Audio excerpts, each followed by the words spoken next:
cho nó sư yo li nó có mà li mùa tu chỉ sao cô con dài cũng không nhiều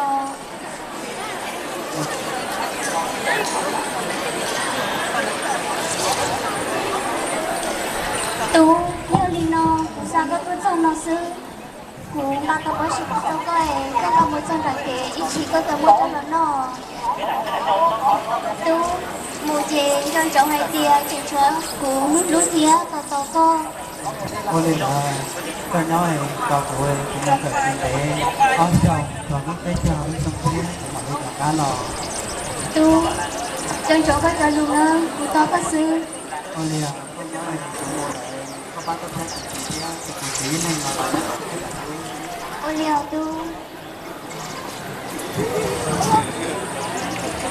làm một năm qua tu cái mà đi mùa không tuổi nữa ôi chú cho mùa chỉ nói tu xa xó là cho pha li để chỉ cho cái luôn ở pha thiết tu đi chỉ cho chỉnh nghiệp phu lúc chỉ hở tu hiểu được ai lò tức do bao nhiêu tu thấy để tao tu là tu chén chi tu chí chính giờ có nhớ chế sư lo xin giờ nhớ chế sữa có tôi là mình dài tu à mình sao mình dài chào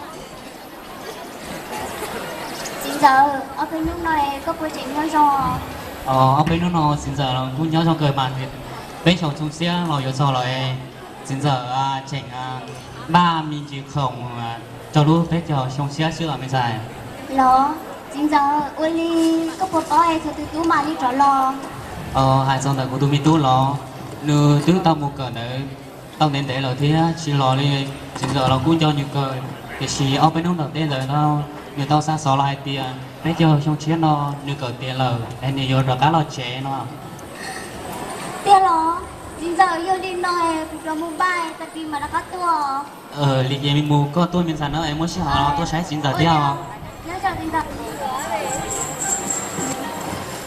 nó thì còn rút tôi được cá lo ba dù xe hay ba biết tao muốn trả đồng ba cái con khổng chỉ cho tôi chỉ đơn chỉ tướng tiền đó giờ một gõ rồi thế theo nó đỡ ta đi lọ đúng mua có đi mua đó có chỉ cái có thịt bông nè mà rồi con lúc gì ấy chưa có thịt cái có lúc thịt cái nè nó nó đây ba con khò nó có lion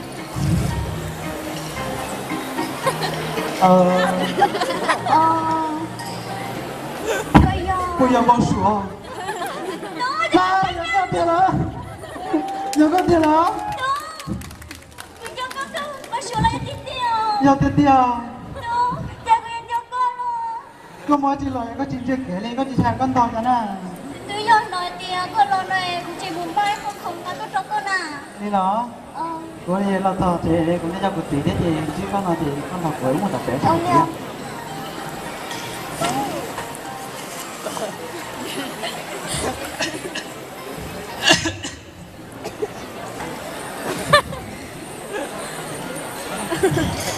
gì bây giờ là gì cứ lo là chị trong xíu được chị cứ lo là tiêu chị cũng một cần đến thế các nó đi theo là xíu chị ở bên trong nó lao rồi thì chưa thì bao nổ đi chị cứ cái tu chị nó lúc xưa nó chỉ có xíu xíu thì chị bên trong xuống xe lo sau lại giờ chị trình hoa mùa ba mình chỉ còn cho lúc bên trong xuống xe bên tu nên là cứ lo thì không phải là có ngon nữa thế à chỉ trong xe cờ nó chỉ cứ tu tao một cờ tiền lo lời tiền lo tiền họ lo bát gì qua họ liền chạy thế nó khó chỉ lo tiếng lo lời thế đi à thì của chị kia có thứ là mình xài có to lo tôi tu giờ đi chơi có tiếng một cờ đèn tệ thế mình xài có tu thế chơi nếu mà nhói mà thà nó tu đó đi à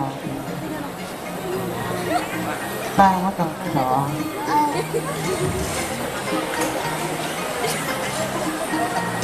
tu cứ trong xe hành trong xe nó có lo là ba củaเราtrong xe hay của một cái lọ to nó có thể nó to hơn xe tu cứ yên trong trọng với là lù sư tu cứ tên chỉ con đi nó sư chép đi cho lo tu lo cho lợi thía cứ nhiều cứ chỉ là lo họ lừa làm tàu li cứ yên trong một bác cứ nhiều lợi họ lừa chua chua cứ là đi tôi chỉ có bây giờ Ờ, thì phát triển của nó sẽ thay các mặt. tú chiều đi chào. Tôi chỉ có lên nó xứ trong chiếc hành lờ. Tú có bao cái chữ nó chú chuối. Cái tôi ta cứ mua xí nhỏ. Ta cũng nhiều khoản lò thứ họ lửa bao thì nó bao bây giờ thật chỉ phải chào để cũng là buổi chiều và họ lửa ra không cho nó sẽ té phải là nó xin á. Cứ tao mà. Tú cũng bao cái khó khổng nó. Cũng mất cho co. Đi đó Ờ. ta cũng muốn nhìn thấy là tao có cho cảm thấy cho cái lưu người dân trong tiền nó cầu chí đó đi nó của tôi cho con gặp của nó nè. Tú người dân cháu con là luật sư. Cứ tao có. Nó lên cả Tú mua là nó. không phải của nó.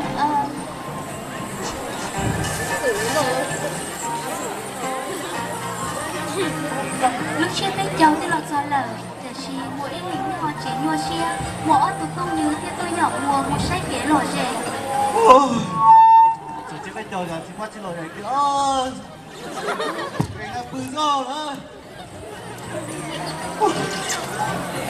Ô bà bò, tôi chỉ biết chào lăn cho theo một dầu, bởi mùa bé mùa thảo luận coi xí sẽ dầu.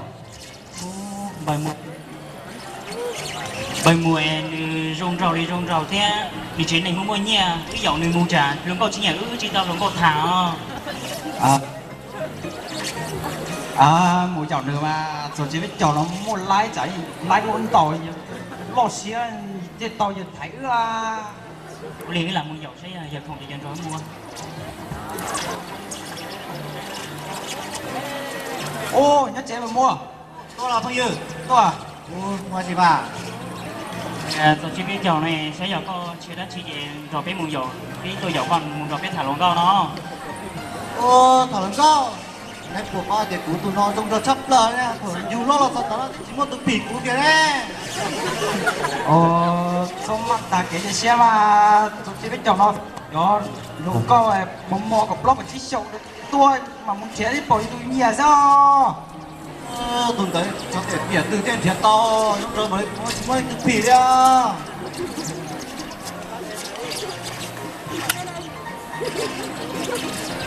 Nó lấy giá thì lúc chế nó lấy bỏ cho nó có ôn khẩu chi của cho trong đồ thế trong cầu thành này muốn kia đầu coi bỏ đây là coi nhẹ sao?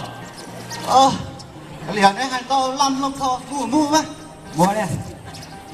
Mua này trong đầu đi cũ nó chỉ mua này chỉ do vừa lỡ. Ôi giờ. Bây giờ nè thì mua được cái là tôi nuốt thì chỉ có tụi nó kia của xe chào cạnh đầu cái hộp đen rồi. Chỉ muốn nhẹ. Nè sao đó chị nè nè của tụi nó nu lên nu nó còn tới đun chia thì cho nhiều đi tụi nó thế sao chị tới được mặt sao nào Còn mà cái hộp liền còn thẻ nhẹ nữa.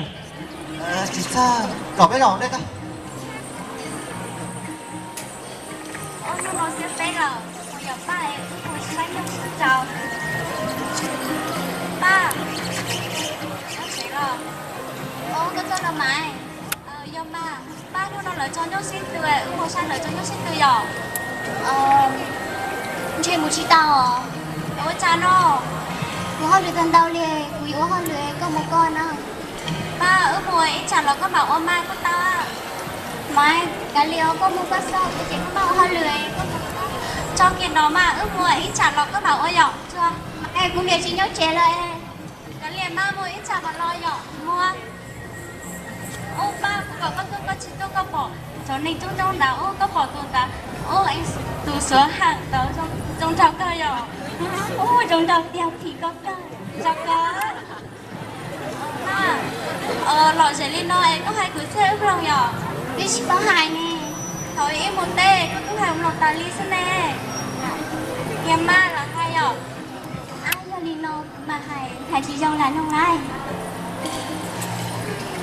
ôi cha sống nó tù lúa lành bông mùa cầu say ly cũ ai khó lò tía lo lò chia bê cháu tùa ai chi mùa tư dòng phó phó ôi cha sống nó muôn gầu xanh ly của em có lọ tiếng gầu lo chia bên châu tùa ê chi mùa tu dạo mù nọ bên cho lúa mẫu em mai chỉ có ngồi một chế sơ nhỏ rồi sẽ chở mà mùi ạ một kia là mà đi đây bỏ qua ya chỉ bỏ qua xe nhà có lo chỉ có quá còn té đi đây bỏ qua ya chỉ bỏ qua trời lúc có lo chỉ có quá còn tới à chế mua nhà muốn lùi rồi đi mùa thì có mà lùi rồi chị ta để trong con mày nó chỉ nói muốn các bạn thì là tụ của cũng nhiều thằng cũng lo lo ra chào mày ơi ôi giời cũng nhiều tụi nó rồi nó bắt con cho cũng vấn đề kia chú chú chị nó có bao nhiêu cho xe nó đi nó lấy nhiều tiền sắp lời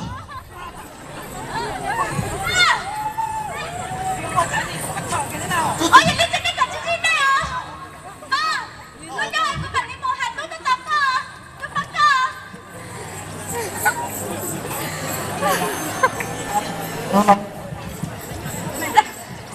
hả mày tôi là opa ba lắm đi à là chị bắt một là bắt tiền à có nhà tiền à tiền mà nhấp bể có chị chơi cho tôi một sai nhấp bể à tôi một tháng chỉ nhận nó cho chị bảo là ba có được tôi là tôi một tháng chỉ nhận nó à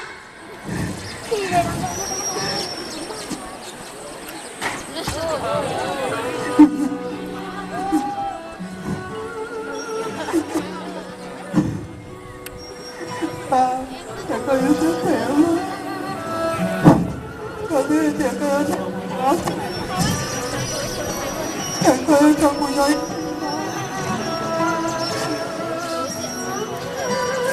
đùa luôn tôi chỉ xíu bây giờ không có tiền của em bây giờ ba em sẽ trong linh nó cho linh con sống một chéo我记得有些人挺好，都跟大去弄。Hello. Từ từ á, đợi tí, chú pha đi chậm. Mà luôn. Chẳng thể bán điện này, chỉ bỏ nó biết rồi. Thế mà chế xua lên chưa? Thế mà chết cái kia đi. Cái bán điện mà gì muốn giàu kia rồi. Cái gì? Con này con nói chị nó chỉ bỏ lòng tôi và tôi chế chỉ bỏ. Thế mà chế xua lên là. Thế giờ tôi là cho cái xin luyện của sai lòng tôi mà. Chỉ bỏ luôn chế mà chết chế à, ta kịp của. Thế quyết định cũng đây tôi thả bố đó. Ê, con mới chỉ nói mình tốt bố gì hả? tôi là con chết nhá chưa tôi cần nhá lo tôi có lửa cái à Một cái mà. Wow. tôi tao nhắc kia á Con gì rồi? tôi kia đó là cái nào chị ạ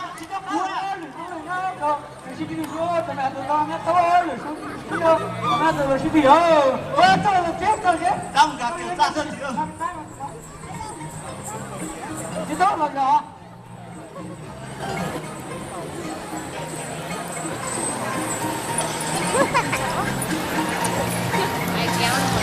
con nè, đã đi chùa lo ha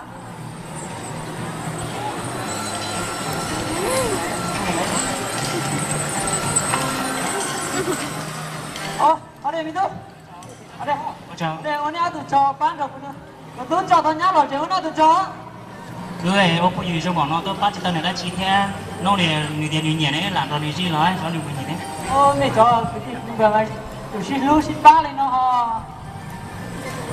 họ nó chỉ lo thì cứ rồi bữa mùa cứ cho chụp con này lò thì cứ dùng cho cá một chế đó mình tôi đây sống mà chưa từ bán hồ cha sau đó người ta lên là gì vậy nó từ bán hồ cha sau đó người ta là gì đi rồi như vậy cô biết gì nó chỉ bán ăn một đó cái đó người ta là gì à Thế mà tôi muốn chú nó cái mà cái gì à tôi cho tao nhá rồi chị có một bề hay lo ấy tôi đâu có sẽ là theo chào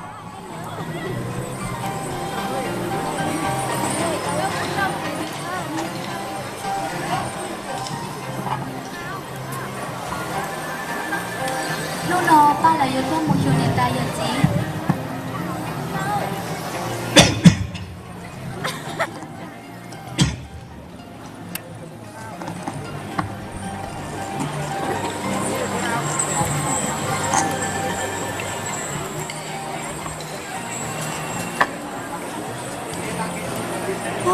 tiền nhân tài nó lo chỉ gì thế à đấy tôi dán kia đi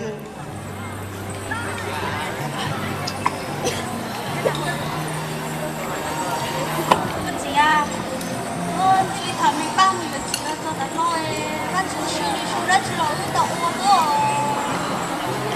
một đứa nó đánh quỷ đâu mà nè thảo ấy tôi hay gọi dù ở tao tụt tu nữa chỉ chơi dù dù tôn trái tại sao nó một chút gì chứ tao uống sư chỉ sót sâu à các chị phá bìa mẹ ba tư biết tôi là xin lỗi mẹ ba tư trò tôi một là đi một số sợ là nó đánh quỷ rồi đâu nó quỷ rồi cả nó nữa nó nhớ cái gì hả đúng rồi đó tôi một gì thế nhà nhưng tao lúc này xong rồi sao tao thay mà bên trái đấy tua lo tôi là nó chơi là tua lo nó chế cô nè nhà đi chị bác cô liêu là chế hai sao có vừa là nè nhà tôi cũng tôi sợ nên là quý chị cả mùa quý cho chị nhớ xứ cô à hai cô nè cô chị bác cô theo chị muốn lên theo bác cô là sao có quà mà bên trái cô chị chú muốn lên là xứ bác cô theo nè hai cô chị bác cô nè cô chị cô chị lúc cô là nó lúc có cơ mà bên trái ta sẽ có tư thông mù thâu lột trong mù lần nhá lại ta sẽ nói yêu chặt tao nè cô chị không có tin theo bác cô chị cô nè bác cô có tôi đó mai ba tú cậu có một chiếc túi bên trong không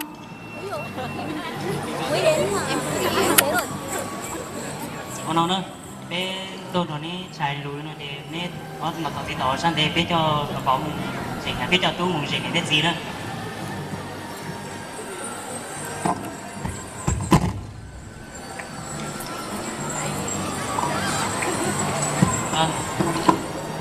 gì sẽ cho con mua tao chú hỏa tao bây giờ sẽ sắp bè nè sẽ cho con mua tao chú hỏa bảo sao nó có bé ở bảo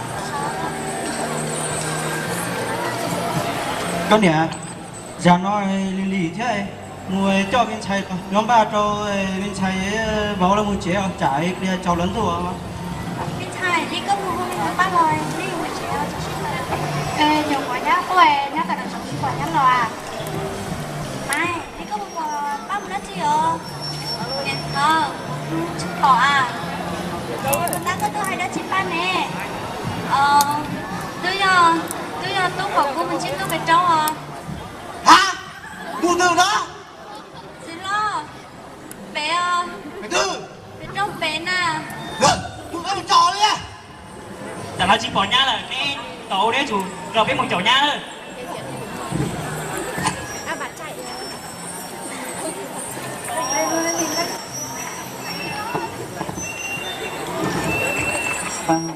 thì nó có một nhát thôi có chuyện cho tao cũ lại đó để cô yêu cho có không tao sau thế này chờ rồi cô cũ đi làm lại sự để cho con cô siêu luôn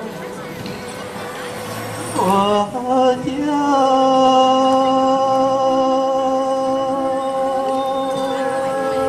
vì do sông nó có thế này tôi lúc tao ngầu mong đi cõi chỉ mùa mong chỉ tao cỏ lòng cũ nhá tiền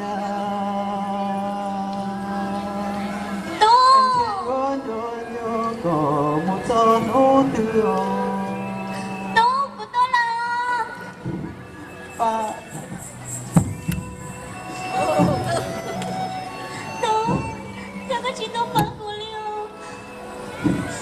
Ba, cũng như tôi con tin, thì sự sinh nó có tôi muốn cho lúc bao giờ sẽ là. Tú, con thấy hai tiếng con lúc cuối lên xin nó nè. Thì sự quý vô chỉ tao đi trả nào. Tú, con chỉ nhớ con cho lúc có hai nó cụ là lỗ. Ba, tôi nói gì đó. Con chỉ bảo hai tiếng, con cho con một ly chân.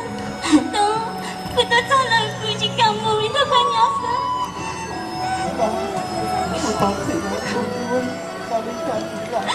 Tú, chẳng có sẽ phê luôn, con chỉ chẳng có cho lúc có hai nó cụ của nhau. Tú, chẳng có sẽ phê luôn Tú. Bây giờ con đi chào Tú. Chị muốn lên thứ ba của lỡ. Sao buồn? Tôi siêu mua cái lúc này không? Nhưng con lực của tiền con nhắc chị hỏi lên nó được của lỡ Tú. Bây giờ của lúc này tôi có Sao con thích theo ba của Tú chỉ sao hại là cho cuộc khiếu để cho Tú. Ba, yêu chỉ tao nó sẽ chỗ con này có gì đấy. Nhưng con chỉ lỡ của lỡ. Cô chịu định nhớ như trong đùa Tú. Ba, tao hay đi rồi. Cô nhớ nó nhớ chị muốn đã chị là Tú cho cô khiển à. Tú. Ô, nó kìa. Tú. Chú. Cô nhớ đi chào. Ba, Bỏ cái thằng con đấy chị, xong rồi. Nha. Chào lên nó. ba, ba, Má sao thằng ba, rồi. Mà. Chào ba. lên nó. Chào lên nó nè. Tổ tiên. Ba, ngồi có 6 tuổi. Tú. Chào lên nó nè. Cô nè. Chào lên nó. Ba, Cô nè. ba.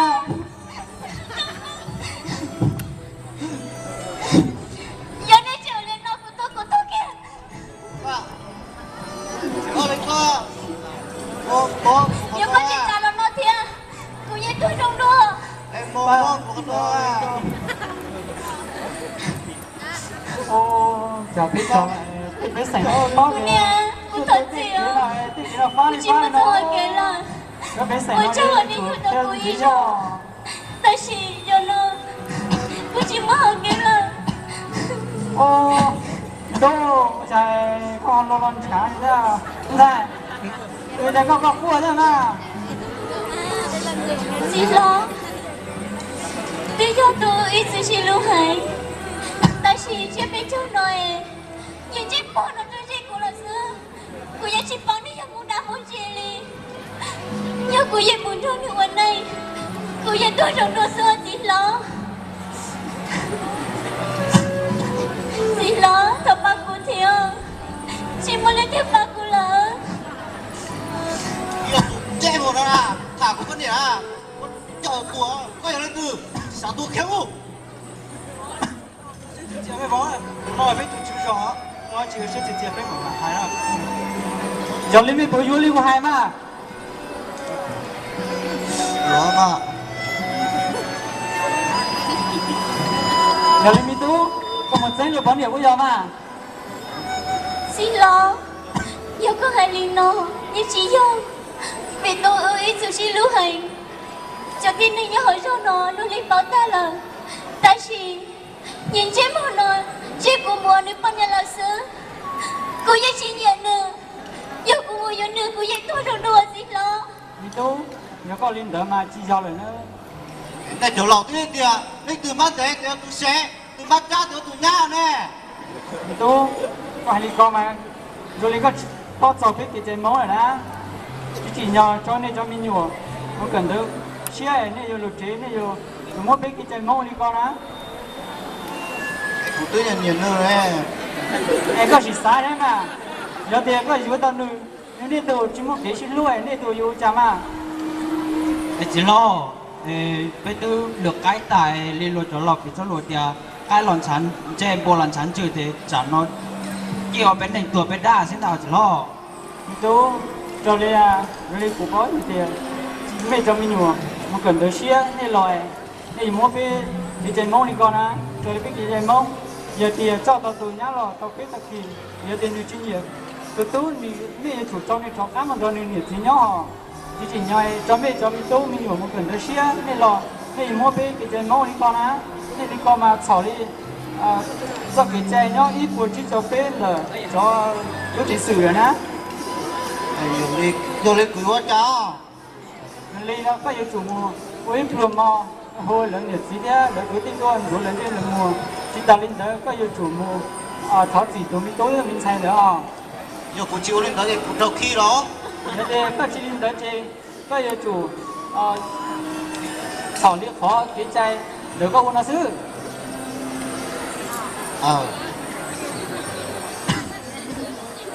và đủ cái gì này à bây giờ cụ chỉ có cái gì này cái lúa còn lấy là chỉ có của thì bây giờ cụ tháo rồi đấy xíu lúa bây giờ có bao tờ thì cái món ở trong đầu giờ thì tôi chỉ xin lại giờวันnày chỉ có cái chỉ xin lưu giờ lên lại thì cụ thọ còn có một còn có cái nào toàn thế còn con chỉ tao tùy trong tùy nhiều thứ tùy nhẹ giờ tao theoวันnày một tuần nó là bây giờ đó chỉ là một câu chuyện trong vô vàn những câu chuyện bắt vợ. Phong tục bắt vợ vốn là một nét đẹp truyền thống của dân tộc Mông chúng ta. Nó đã có từ rất lâu đời và nó cũng đã trở thành một phần không thể thiếu trong nghi lễ cưới xin của người dân tộc Mông. Mỗi năm xuân đến Tết về, muôn hoa đua nhau khoe sắc, muôn hoa thay áo mới cũng chính là lúc các chàng trai cô gái chuẩn bị cho mình những bộ váy áo thật súng xính để vui xuân vui Tết. Phong tục đẹp đẽ là như vậy, nét đẹp văn hóa tự hào là như thế, nhưng khi mà nó bị biến tấu đi không còn đúng với bản chất ban đầu của nó. Vậy sẽ có bao nhiêu cô gái rơi vào hoàn cảnh của cô gái trong câu chuyện của chúng tôi đây ạ? Chưa kể đến những người xấu mà xã hội hay gọi là những kẻ buôn người bán thịt, lợi dụng cái phong tục này của chúng ta để bắt những cô gái tuổi đôi mươi, cái tuổi vô cùng đẹp, vô cùng tròn trĩnh để bán sang biên giới, thật đáng lên án phải không ạ? Bởi vì vậy chúng tôi hôm nay có mặt ở đây kêu gọi tất cả các bạn hãy cùng chúng tôi chung tay chung sức bảo vệ, phát huy truyền thống tốt đẹp của chúng ta, hãy lên án những hành vi làm biến tấu những phong tục tập quán của người dân tộc Mông chúng ta, có được không ạ? Chúng em rất mong có được sự ý kiến đóng góp từ ban giám khảo ạ.